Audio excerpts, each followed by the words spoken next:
biography, which I was made to write. And looking back and taking some time to reflect about the events, I could see how a dream could develop into reality despite the many obstacles on its path. It was an often painful and at the same time rewarding and inspiring experience. As a child in Germany, I wanted to be a teacher. It was a worthy ambition which my parents appreciated much.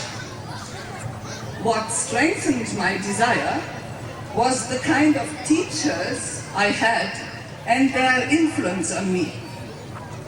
In particular, there was one teacher of English and history who was able to instill a deep interest in the students. She was the teacher whom I adored beyond limits, and who perhaps touched that note in me, how to be a good teacher myself, simply by her own example.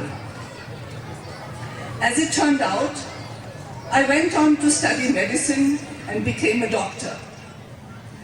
While this was an unexpected turn of events, it was also something that resonated with my desire to serve people. I came to India in the 70s and settled in Bangalore with my family. We set up a nursing home, and among our patients there were some who could pay and many who could not.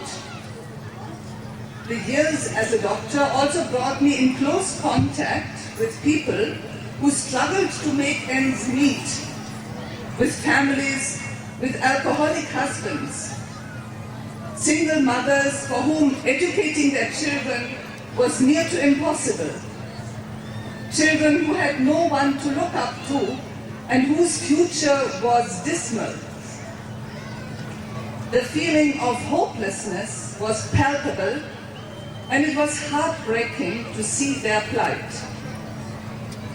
In the face of these scenes, I could not remain a quiet bystander and observer. I had to reach out to them and see how I could alleviate some of their sufferings. And by nature, I felt drawn to the children. They needed more than food and shelter. They needed love and affection, a nest to feel secure and protected, and a person who would give them the feeling of belonging. On this basis, Shishumandir was born in 1983.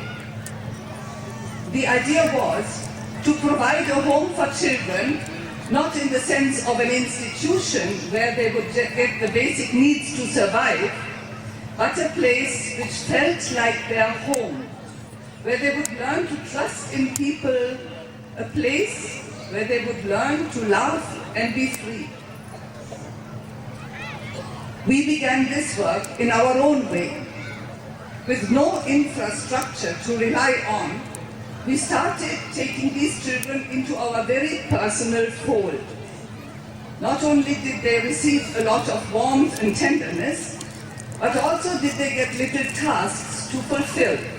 For instance, during the rounds in the nursing home, they would go along with us and carry a stethoscope or a folder. They would be asked to hand over a pen or the reflex hammer. In this way, the children came across an experience of being needed and valued, which opened a fully new experience in their miserable and downtrodden condition. It was the gate to a happiness and satisfaction which they had never experienced before. The interaction between us as the caretakers and the children did not end with this. We took them along with us on our weekend outings, and later, when the group increased, they spent their Saturday evenings at our house, having games and quizzes and going to sleep on the hard ground but with a warm embrace and kiss. From the beginning, the prevailing spirit was that of a close acceptance and care. And with this also, other people around us were inspired. Whenever a doctor had a minute to spare, he or she sat in the children's room and had a child on the lap. The monotony of the hospital room was soon replaced by colorful drawings of the children, which attracted everybody's attention.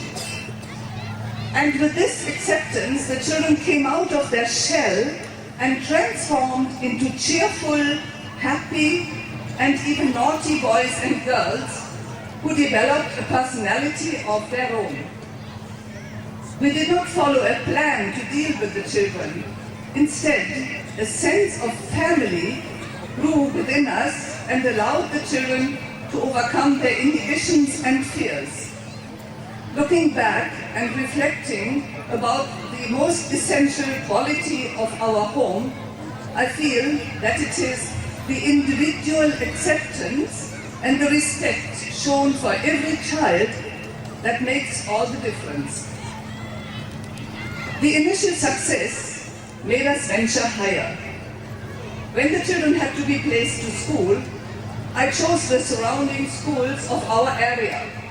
This was as we would do in Germany, but this way proved to be a disaster. To say the least, I got fully disillusioned. Year after year, I tried bigger and better reputed and costlier schools, but basically it was all the same.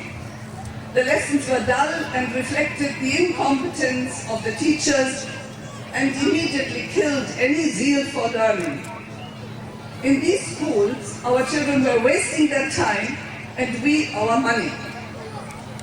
In the face of this crying incompetence, a new task had to be ventured into.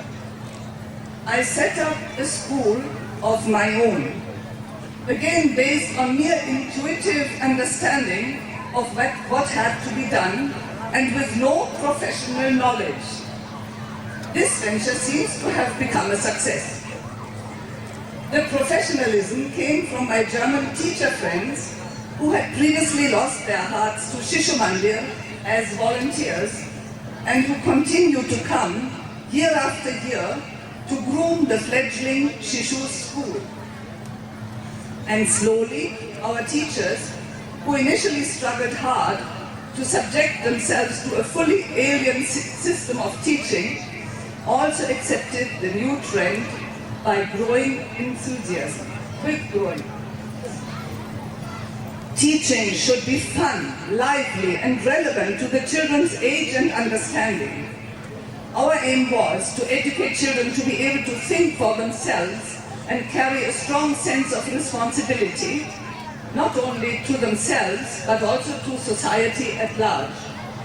Above all else, I value the virtue of honesty, which should be the anchor of every child. I hope that they, by internalizing our ways, will set an example for their siblings and friends. We support the educational careers of our children as far as they are able to reach. While some choose to follow the academic stream, we are equally supportive and happy to see them opt for vocational training. Ultimately, I wish to see our children grow into strong adults who will stand on their own feet in dignity and who may feel a calling in their hearts to reach out to somebody else in need as a recognition of the help which they experience in their own lives. Our children are the torch-bearers to keep the spirit of Shishumandir alive and to continue on the path we have shown them. With great happiness, I see that from a small home in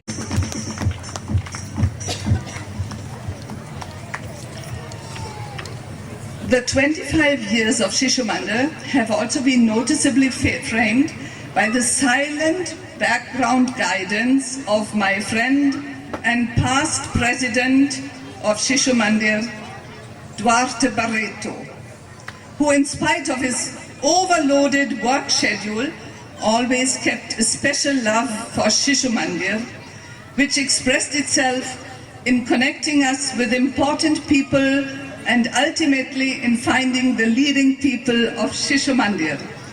Please, Duarte, come to the stage. He has gone.